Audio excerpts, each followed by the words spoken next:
Mabuhay, aqui é o Flávio Gaveloski, seja novamente muito bem-vindo e na nossa aula de hoje eu quero falar um pouquinho sobre o que seria o nosso santo grau do combate, né? O que é o fundamento principal, o que você precisa ter em mente. Eu não vou abrir muito essa ideia, mas é só para você ter noção, embora aqui, né, no canal já tenha sobre muito de cada um desses pilares, basta você dar uma procurada aí, né, se aventurar, dar uma pesquisar, dar uma estudada, assistir um pouco mais, que você vai entender do que eu estou falando. Mas só para colocar isso um pouco dentro de um contexto, são 3 pilares que você precisa, né, estruturar para que todo e qualquer combate, primeiro, faça sentido, não seja uma simples trocação, certo? Não adianta trocar 6 por meia dúzia, você atacar e também ser atacado, você cortar e também ser cortado, você chutar e também ser chutado, e assim por diante. Você atirar e ser também alvejado, né? Não é inteligente.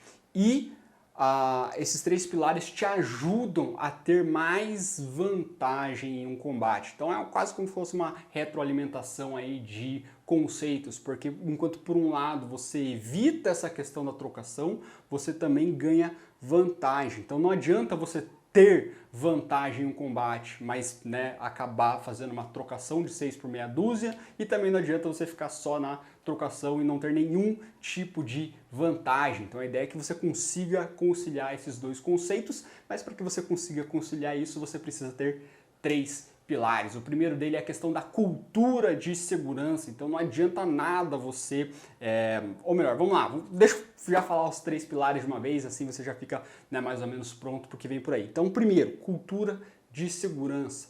Pilar número 2, parte técnica. Pilar número 3, tática e estratégia. E eles não estão necessariamente nessa ordem, tá? Embora alguns ali você possa tá aplicando com um pouco mais de ênfase do que outros, não é exatamente essa ordem. Mas se a gente fosse colocar em uma ordem, eu preferiria colocar a cultura de segurança, tática e estratégia e por último a parte técnica, se tivesse exatamente uma ordem, tá? Mas isso vai depender do contexto, vai depender do ambiente, vai depender da situação. Mas assim, essa questão de cultura de segurança, ela se sobressai bastante, porque se você tiver uma cultura de segurança bem definida, bem elaborada, as chances de você precisar entrar em um combate franco real, em um ambiente hostil, em um ambiente urbano, uma briga de rua, se assim você preferir, as chances são infinitamente menores. O que é infinitamente menor? Não é exatamente um número exato, mas assim, se você tivesse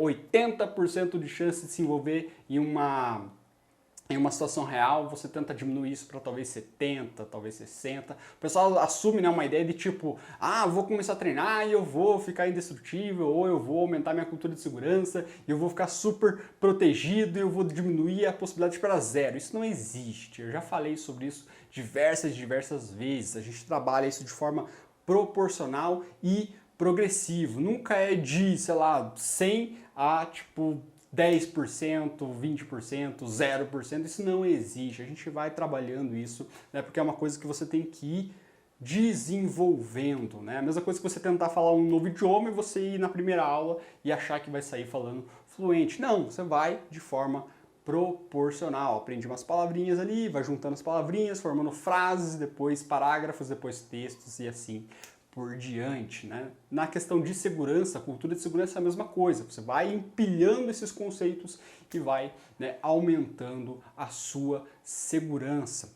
Aí vem a questão da técnica ou da estratégia. Tática e estratégia são muito relevantes porque é elas que vão guiar você em uma possível situação de conflito. Então, às vezes, pode ser que o conflito nem necessariamente começou de fato, tá? Pode ser que ele está se iniciando, você viu que ele vai acontecer, você já conseguiu prever isso e dependendo da sua tática e da sua estratégia, alinhado com a sua cultura de segurança, você pode até mesmo evitar o confronto, né? Aquilo que eu falo sobre a melhor forma de você evitar qualquer tipo de situação é você não estar lá quando ela acontecer. Então, se você conseguir dispersar do lugar ou mudar o trajeto, mudar a rua, mudar o local ou qualquer coisa nesse sentido, você diminui de forma considerável as chances de você precisar entrar em um combate franco.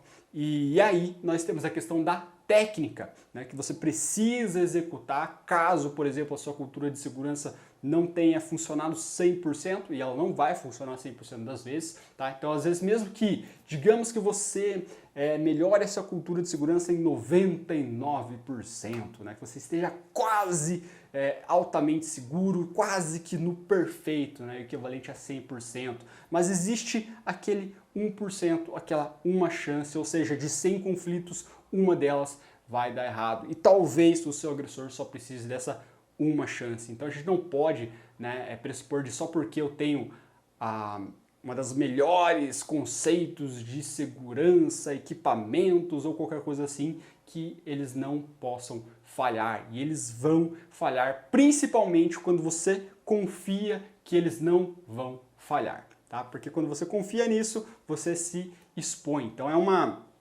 um próprio paradoxo aí da segurança, né? Quanto mais seguro você acha que você está, menos seguro de fato você está. Porque você confia nessa afirmação e quando você vai em contra isso, quanto você acha que menos seguro está, você começa a trabalhar para aumentar a segurança e logo criando menos chances de algo dar errado. Então parece um conceito bem complexo, mas só volta o vídeo e assiste de novo que você vai entender, perfeito?